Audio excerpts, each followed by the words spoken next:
Բարև ձեզ դարգելի հեռուստատիտողներ, մենք շարունակում ենք մեր աշխատանքը Պոլիտիկայի YouTube-յան ալիքի եթերում։ Այսօր աշխատանքային օր եւ ինչպես ամեն աշխատանքային օր, այսօր եւս ձեզ ենք ներկայացնելու օրվա մամուլի կարևորագույն հրապարակումները։ Եվ այսպես Փաստ օրաթերթը գրում է. Հոկտեմբերի 7-ին մամուլի ասուլիսով հանդես եկավ ՀՀ երկրորդ նախագահ Ռոբերտ Քոչարյանը, ասուլիսի հիմնական թեմաներն էին այսպես կոչված Թրամփի ուղին, Զանգեզուրի միջանցք եւ ներքաղաքական իրավիճակը, առաջիկա ընտրական գործընթացների համատեքստում։ Թեև ասուլիսին հրավիրվել էին ավելի քիչ թվով լրատվամիջոցներ, քան նախորդ փետրվարի 17-ի մամուլի ասուլիսում, նախագահ Քոչարյանը դա մեկնաբանեց նրանով, որ հնարավոր լինի բոլոր հարցերը հնչեցնել։ Այդուհանդերձ ավելի քան 3 ժամ տևած մամուլի ասուլիսը լուսաբանվեց լայնորեն։ Ուղիղ հեռարձակմամբ, ինչպես նաև հատվածաբար։ Նշենք նաև, որ մասնակցող լրատվամիջոցների շարքում կային քաղաքական տարբեր ուղղություններ ներկայացնող արմատական ընդդիմադիրներից մինչև իշխանական։ Եվ այսպես մեր ուսումնասիրած հարթակներում դիտումների թիվը հասնում է մոտ 8.5 միլիոնի։ Միայն ուղիղ հեռարձակմամբ դիտումների թիվը հասնում է 0.5 միլիոնի։ Երկրորդ նախագահի պաշտոնական սոցհարթակներում օրինակ տեղադրված տեսանյութերի ընդհանուր դիտումները երեկվա դրությամբ կազմում էին շուրջ 1 միլիոն 600,000։ 5-րդ ալիք հեռուստատեսության սոցեջերում ավելի քան 2.6 միլիոն։ Նյուզեմ լրատվամիջոցի պաշտոնական հարթակներում 393,000, Factor TV-ում 594,623, Հայլի AM-ում 526,546 եւ այլն։ Փաստ օրաթերթը գրում է. ադրբեջանցիների հոգևոր առաջնորդ Ալահյուշքյուր Փաշազադեն բառացիորեն օրերս հոկտեմբերի 13-ին ՄԱԿ-ի գլխավոր քարտուղար Անտոնիո Գուտերեշի հետ հանդիպման ժամանակ վերջինիս գանգատվել է հայ առաքելական եկեղեցուց։ Փաշազադեն հերթական անհեթեթ մեղադրանքն է ուղղել հայ առաքելական Սուրբ եկեղեցուն։ Փաշազադեն մասնավորապես ռևանշիզմի եւ բախումներ հրահարելու հետ կապված։ Դրանից ընդամենը 2 օր անց Փաշինյանի իրավապահները անցան հարձակման հայ առաքելական եկեղեցու դեմ, այս անգամ թիրախում Արագածոտնի թեմներ։ Կոնկրետ թեմի հոգևոր առաջնորդ Մկրտիչ եպիսկոպոս Պրոշյանը եւ եւս 12 հոգևորական ռեպրեսիվ մարմինների վայրագ հարձակում հայ առաքելական եկեղեցու եւ հոգևոր հայրերի վրա դարձյալ փաշինյանական ռեժիմի գործիքակազմով էր ձերբակալություններ, խուզարկություններ եւ այլն։ Խուզարկություններից տարածվեցին լուսանկարներ, որտեղ սեղանին դրված են թղթադրամներ, հայկական, ամերիկյան դոլար, ինչ որ եվրո, ռուսական ռուբլի եւ այնքան ճղճիմ է Փաշինյանի իշխանության այս քարոզչա մեքենան, որ մի ամբողջ թեմի առաջնորդի սեյֆում կարող էին լինել նման դրամական միջոցներ, դրանք ահռելի դրամական միջոցներ չեն։ Բայց Փաշինյանը ինչի վրա է խաղադրույք անում, իրեն հավատացողները ցավոք սրտի մեր երկրի սոցիալ-տնտեսական վիճակից ելնելով ընչաքաղց են, սոցիալապես ծանր վիճակում են գտնվում եւ իշխանությունը փոխանակ լուծի այդ մարդկանց սոցիալական խնդիրները, որ այդ մարդիկ մեր հայրենակիցները կարողանան իրենց խնդիրները լուծել, Փաշինյանը դրա փոխարեն այդ խնդիրները լուծելու փոխարեն տարբեր գործարարների, քաղաքական գործիչների ձերբակալելիս այսպիսի շոուներ անում, ցույց է տալիս, թե այ տանից այսքան գումար ենք գտել։ Մի ամբողջ թեմի առաջնորդի առաջնորդարանում եղած սեյֆում կարող էր լինել դրամական միջոցներ։ Ի վերջո այդտեղ կան ծախսեր, որ արվում են, եկեղեցին բարեկարգման կարիք ունի, հա, եւ բնական է, որ դրամական միջոցներ պիտի լինեին։ Բայց Փաշինյանը պատկերով ուզում է ցույց տալ, ժողովուրդ ջան, դուք որ վատ եք ապրում, դա նրանից չի, որ ինքը ինչպես կասեր Շիրինյանը թուրքի շուն է կամ ապաշնոր է կամ չի կարողանում պետություն կառավարել, այլ նրանից է, որ Արագածոտնի թեմի առաջնորդի սեյֆում կա փող եկեղեցիների համար։ Ինչևէ, քանի դեռ մեր երկրում սոցիալական խնդիրները չեն լուծվել, աղքատության մակարդակը չի նվազել, միշտ էլ լինելու է այսպիսի պատկեր, միշտ էլ իշխանությունները կարողանալու են սոցիալական ծանր վիճակում գտնվող քաղաքացիներին մանիպուլացնել տարբեր մեթոդներով։ Հրապարակ թերթը գրում է. մինչ կառավարության որոշ անդամների համար գերթանկարժեք ծառայողական մեքենաներ են գնում, Փաշինյանն ու իր ընտանիքն էլ շրջում են շարասյունով պարլամենտական կառավարման համակարգ ունեցող պետությունում օրենսդիրները վիճակահանությամբ են ծառայողական ավտոմեքենաներից օգտվում։ Ամիսներ առաջ էր Փաշինյանը ցուցադրաբար վերացրեց գերատեսչություններին ծառայող մեքենաների ցուցակը եւ գրիչով սկսեց ջնջել, կրճատել դրանք իբր խնայողություն նկատառումներից ելնելով շատերը հումոր էին անում, քո եւ կնոջդ մեքենաները կրճատիր։ Ավելի լուրջ վերլուծողներին ասում էին, որ այդ որոշման արդյունքում աշխատանքը կազմակերպելու խնդիրներ կառաջանան, կրճատվեց նաև ազգային ժողովի ծառայողական մեքենաների թիվը, եւ դրա արդյունքում ԱԺՄ-շտական հանձնաժողովներին ծառայող մեքենաները նվազեցին։ Հիմա երկու հանձնաժողովի մեկ ծառայողական մեքենա է սպասարկում, մինչ այդ յուրաքանչյուրին մեկ մեքենա էր հասնում։ Եվ որպեսզի հանձնաժողովները ռազմորկաներ չանեն, որոշել են, որ հերթով են օգտվելու ծառայողական մեքենաներից։ Ահա նման խղճուկ վիճակում հայտնված խորհրդարան, մյուս կողմից էլ այո, Փաշինյանը մի կողմից կրճատում է ծառայողական մեքենաները, այլ հարց կլիներ, եթե Հայաստանում գրեթե չլինեին ծառայողական մեքենաներ, այսինքն ծառայողական մեքենաներ պետության կողմից տրված մեքենաներ ունենային ոստիկանները, զինվորականները, հա, իրավապահ մարմինների ներկայացուցիչները, այն էլ ոչ գերթանկարժեք, ինչ որ այսօր ունեն եւ նախկինում ունեցել են։ Եվ պատգամավորներ, նախարարներ, Երևանում աշխատող եւ Երևանում բնակվող պաշտոնյաները չունենային ուղղակի։ Եվ իրենք օգտվեին այն տրանսպորտից, որ իրենք տրանսպորտային ծառայություններից, որ իրենք մատուցում են քաղաքացիներին, իրենք օգտվեին այդ մետրոյից, ավտոբուսներից, ժամը 6-ից մինչև 8-ը կանգնեին կանգառներում, խցկվեին որևէ ավտոբուս, վստահաբար տրանսպորտային համակարգը շատ արագ փոխվեր։ Եվ լավ կլիներ, որ Փաշինյանը իր ամբողջ ցեղին ծառայողական մեքենաներով չապահովեր, այսինքն Աննա Հակոբյանն ով է, որ պիտի ծառայողական մեքենա ունենա, այն էլ $100-150,000-անոց ծառայողական մեքենա, թիկնազոր, հա, ծառայողական մեքենա ուներ Մարիամ Փաշինյանը, չնայած դրան ծառայողական մեքենա ասելը մի քիչ անհասկանալի, որովհետև ով է ինքը, որ ինքը ծառայողական մեքենա ունենա պետության հաշվին։ Փաշինյանը էլ չասեն, որ անդադ թարմացնում է իր ծառայողական ավտոշարասյունը, ամենագերթանկարժեք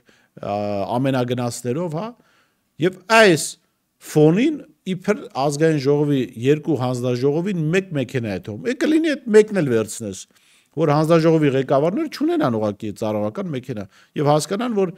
ամոթ է 21-րդ դարում հասուն մարդիկ ծառայողական մեքենաների համար հերթ սահմանեն։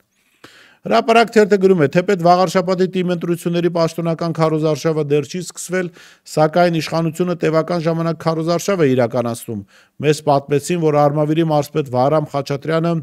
մարզպետարանը վերածել է նախընտրական շտաբի, բանուգործը թողած ողջ օրը Էջմիածնի ընտրություններով է զբաղված։ Իր մոտ է կանչում վաղարշաբաթ խոշորացված համայնքն ընդգրկող համայնքների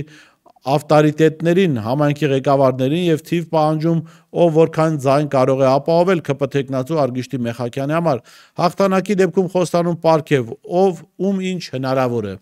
Իհարկե այս ինչ էր անունը Վահրամ Խաչատրյանը միջև իր մոտ մարդ հրավիրի, ես առաջարկում եմ գոնե այս դեպքում դեմ չեմ, որ պետության հաշվին ծախսեր արվեն, կառավարությունը մի կոստյում նվիրի այդ տղային, ես ինչքան կադրեր նայում իր վերջի զանգի կոստյումն է հագնում, բավական նեղ է հագով եւ այսպես ուսերը վերև են դռնում, ծիծաղելի է մի ամբողջ մարզի ղեկավարը նման կոստյումով է պաշտոնական միջոցառումների մասնակցում եւ երկրորդը թող հասկանա, որ իրենք միանշանակ պարտվելու են Էջմիածնում անիմաստ ջանքեր չխնայի, չծախսի եւ խնայի իր ուժերը, որ ընտրություններից հետո վերադառնալու է Մեյմանդարի շուկա, այնտեղ իր գործունեությունը ծավալելու։ Հրապարակ թերթը գրում է, հերթական քարորիայից առաջ ԱԺՄ-շտական հանձնաժողովները նիստեր են գումարում, քննարկում լիագումար նիստերի օրակարգ մտող նախագծերը, ընդունում կամ մերժում դրանք։ Երեք առողջապահության մշտական հանձնաժողովի նիստ կար, որն առաջին անգամ վարում էր նորընտիր նախագահ Հռիփսիմե Հունանյանը,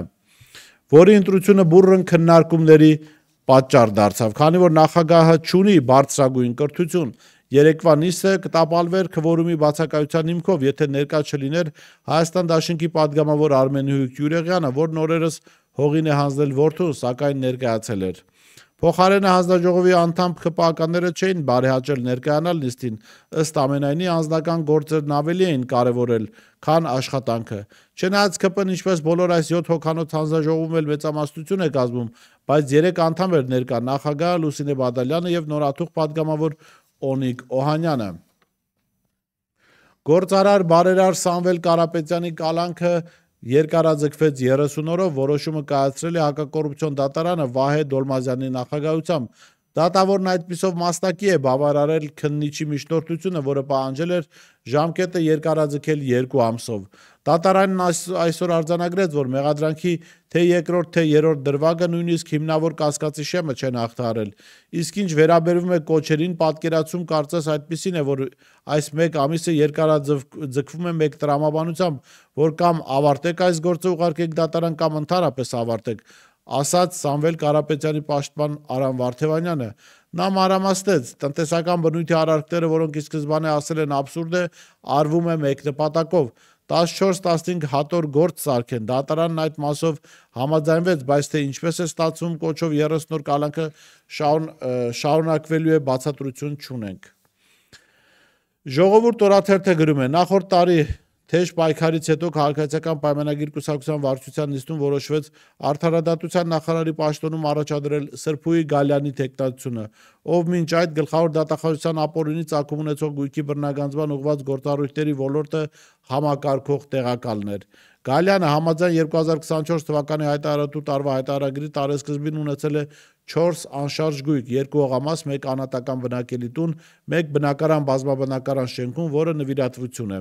Տրանսպորտային միջոցներ Գալյանը չի հայտարարագրել։ Նախարարի բանկային ավանդները կազմել են 4.3 միլիոն դրամ, բանկային հաշիվները գրեթե 550,000 դրամ, կանխիկ դրամական միջոցները 2 միլիոն 700,000 դրամ եւ $5,000։ Արդարադատության նախարար Գալյանի տարեկան եկամուտները կազմել են 66 միլիոն 922,000 դրամ, որից 33 միլիոն 86,000 դրամը ստացված փոխհարություն է Ամերիա բանկից։ Գալյանի աշխատանքի վարձատրությունը նախարարությունից կազմում է 3 միլիոն 152,000 դրամ, իսկ դատախազությունից 25 միլիոն 74,000 դրամ։ Ժողովուրդ օրաթերթը գրում է. 8 անգամ ներողություն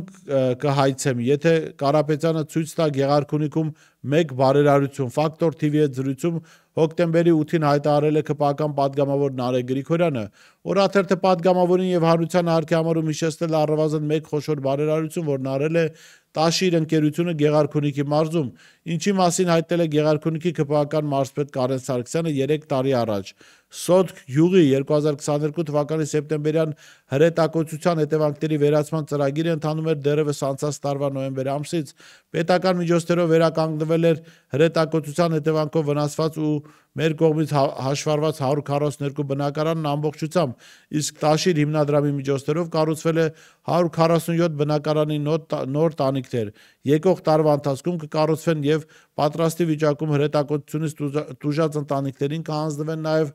նորակառույց այս բնակարանները, հայտնել էր մարզպետը։ Ինչևէ, սպասում են ԿՊԱ-ական պատգամավորի 8 անգամ ներողություն խնդրելուն, բայց որպեսզի ժամանակ շատ չծախսի, կարող է 8 անգամ ներողություն խնդրելու փոխարեն մի անգամ զռա ուղղակի հրապարակում, կարծում եմ դուք եւս բավարարված կլինեք դրանով։ Ժողովուրդ օրաթերթը գրում է. Դավիթ Երեմյանին պատկանող հայր եւ որդի Երեմյաններ խոշոր ընկերությունը կրկին հայտնվել է դատական նորությունների լուսանցքում։ Օրաթերթը բաց աղբյուրից տեղեկացավ, որ այս անգամ դատարանը որոշել է ընկերությունից բռնագանձել 96,900 դրամ հիմնական պարտք եւ 23,100 դրամ տոկոսներ Հոկուտ Տրանսիպեքս ընկերության։ Ժողովուրդ օրաթերթը գրում է. Հայաստանի վարչապետի պաշտոնը զբաղեցնող Նիկոլ Փաշինյանն արդեն հայտարարել է, որ հայ առաքելական եկեղեցին ազատելու է ամենայն հայոց կաթողիկոսից եւ անցել է գործնական քայլերի, սակայն իր ոչին համահունչ ոչ իր դեմքով եւ ոչ իր ձեռքով։ Սեպտեմբերի 16-ին Հովանավանքի հոգևոր հովիվ Տեր Արամ Քահանան հանրային հեռուստաընկերությանը տված իր հարցազրույցի ժամանակ հայտնել էր, թե 2021 թվականին վարչապետական օջախն օրնելուց հետո իր նկատմամբ հալածանքներ է սկսել Արագածոտնի թեմի առաջնորդ Մկրտիչ եպիսկոպոսը, որը կաթողիկոսի քրոջ որդին է։ Նա նաև պատմել էր, թե 2021 թվականի բոլոր ցույցերին ընդդիմության եւս մասնակցել է, բայց ոչ իր ցանկությամբ, այլ վերադասի։ Ահա այս արտահայտության համար Դանիել Իոնիսյանը իրազեկ քաղաքացիների միավորումը դիմել է իրավապահներին, կցելով հարցազրույցը պահանջելով ստուգել պարտադրանքի տարը։ Ահա այսպես, իշխանությունները աշխատում են այսպես, գտնում են մեկին, որը հրապարակային խոսի որևէ բան, բայց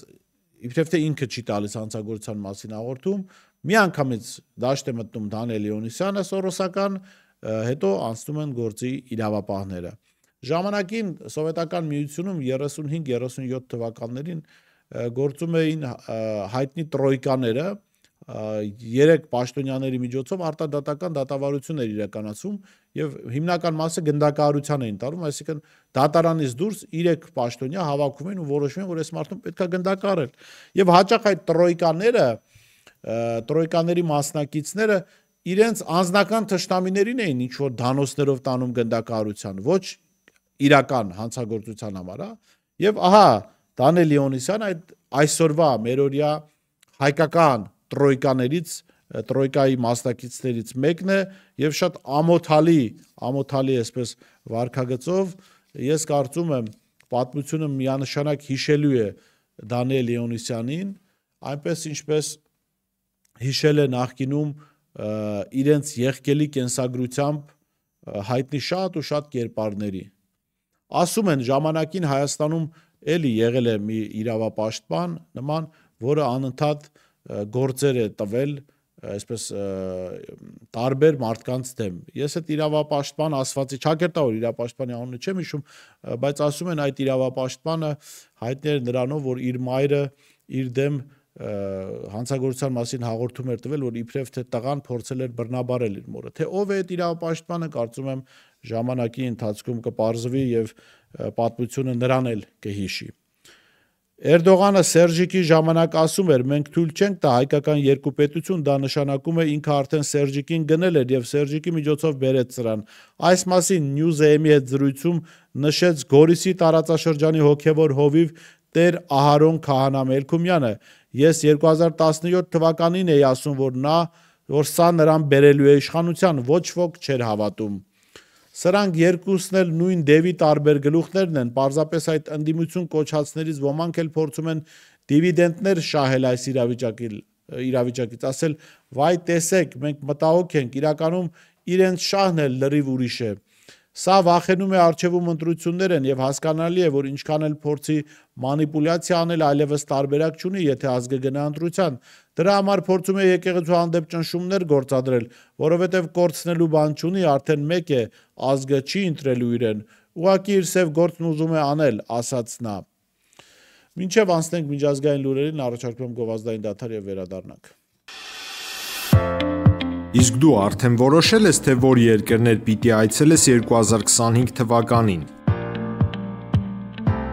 Եթե դու էլ ես հոգնել օրեր շարունակ հարցումների անպատասխան մնալուց, դիմիր Travel with N տուրիստական գործակալություն, սպասեցնել չեն տա, անմիջապես կստանաս լավագույն առաջարկները, տուրփաթեթներ, ավիատոմսեր, հյուրանոցների լայն ընտրանի, էքսկուրսիաներ, սոցփաթեթի սպասարկում եւ ամենակարևորը 24/7 ձևաչափով բարեհամբույր սպասարկում։ Travel with N 095 89 20 48 Շնորհակալ եմ, որ շարունակում եք հետևել մեր եթերին, առաջարկում եմ բաժանորդագրվել մեր ալիքին, սեղմել զանգակի կոճակը, գրել ձեր կարծիքը եւ այսպես միջազգային մամուլի հրապարակումներ։ Իսրայելի պաշտպանության ուժերը ԱՄՆ նախագահ Դոնալդ Թրամփի համաձայնությամբ կարող են վերադառնալ Գազայի փողոցներ, եթե պաղեստինյան Համաս շարժումը չկատարի ամերիկացի առաջնորդի խաղաղության ծրագրի պայմանները։ Այս մասին Թրամփը հայտարարել է CNN-ին։ Հոկտեմբերի 15-ին Ադրբեջանի արտաքին գործերի նախարար Ջեյհուն Բայրամովը հանդիպել է Ֆինլանդիայի արտաքին գործերի նախարար եւ ԵԱՀԿ գործող նախագահ Էլինա Վալտոնենիի հետ։ Հանդիպան ընթացքում քննարկվել են Ադրբեջանի եւ Ֆինլանդիայի երկկողմ հարաբերությունները, Ֆինլանդիայի առաջնահերթությունները ԵԱՀԿ-ում, նրա նախագահության ընթացքում Ադրբեջանի եւ ԵԱՀԿ-ի համագործակցության ներկա վիճակն ու հեռանկարները, տարածաշրջանում իրավիճակը եւ Ադրբեջանի ու Հայաստանի միջև խաղաղության կարգավորման գործընթացը։ Հոկտեմբերի 15-ին Վալոտենին գլխավորած պատվիրակությունն ընդունել է նաեւ Ադրբեջանի նախագահ Իլհամ Ալիևը։ Մերձավոր Արևելքի հարցերով ԱՄՆ նախագահի հատուկ դեսպան Ստիվ Ուիտկոֆը ծրագրել է հեռանալ ԱՄՆ վարչակազմից եւ կենտրոնանալ իր սեփական բիզնեսի վրա, հաղորդում է